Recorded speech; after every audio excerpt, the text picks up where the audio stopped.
Hello, everyone. We are looking at an interesting problem from number theory. It's about spotting out the perfect square among the five numbers given here. To spot out the perfect square, we will use the method of elimination. To help us use this method of elimination, there are a few simple points in number theory which are very useful. So let me take you through those simple concepts in number theory. The first point, if you have a number ending in 5, which is raised to power n, where n is restricted to be an even number. Why do I restrict that n to be an even number? If it's an odd number, a number of this kind will not be a perfect square. So for a number to be perfect square, this n has to be an even number. And if n is even, whatever be the other digits to the left of number 5, when you find out the value, the last two digits are going to be 25.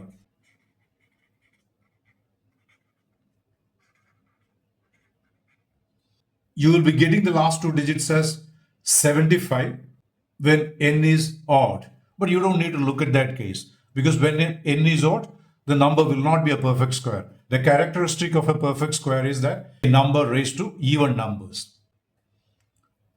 And now look at the first number given among the five choices, that is 2, 3, 4, 5, 6, 7, 5. Using the simple points I discussed here, it's clear that this is not a perfect square since the last two digits are 75. Only when the last two digits are 25, there is a possibility of that number being a perfect square. So this is clearly not a perfect square. So that's out. Now the next point, it is not possible to find out a perfect square with the last digit being one of these 2, 3, 7, 8. Put differently, the digit in the units place of a perfect square is none of these four numbers. You can check it out. You look at any perfect square you can think of, you will see none of these numbers being the last digit of such a number. So what does that indicate? Look at the second and third options given.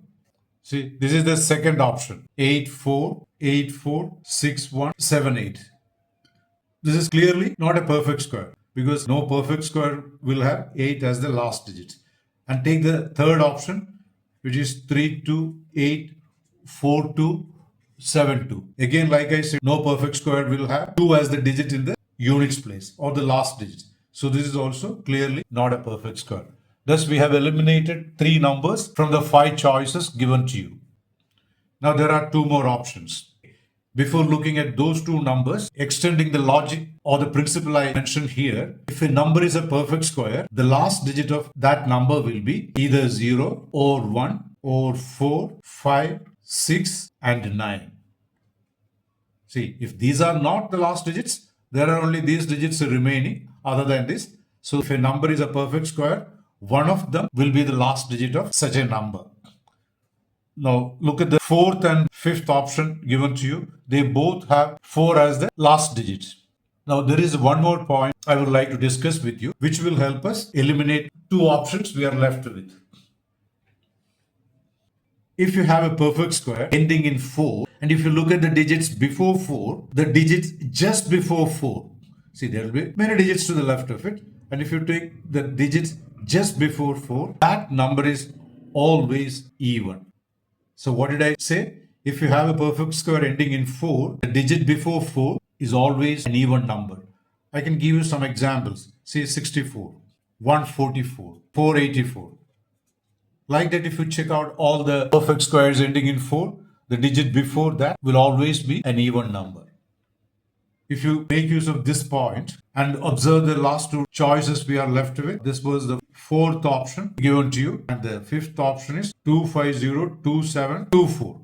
If you look at this option, it's a number ending in 4, but the digit before 4 is an odd number. For a perfect square, this has to be even. So this is also out. And we are left with only one option, and that should be the correct choice. We have used the method of elimination. We are not actually finding how to decide whether a number is a perfect square. We are using the method of how to decide whether a number is not a perfect square. That's why we are using the method of elimination. And this number, the last one, is actually, see, we have got the correct answer, and this is equal to 1582 square. That's beside the point. Okay. There are a few more simple points relating to perfect squares ending in 0, 1, 6, and 9. If you're interested in knowing more about that, please drop your comments. And if you liked what you saw in the video, please like, share, and subscribe. Thanks for watching and see you in the next video.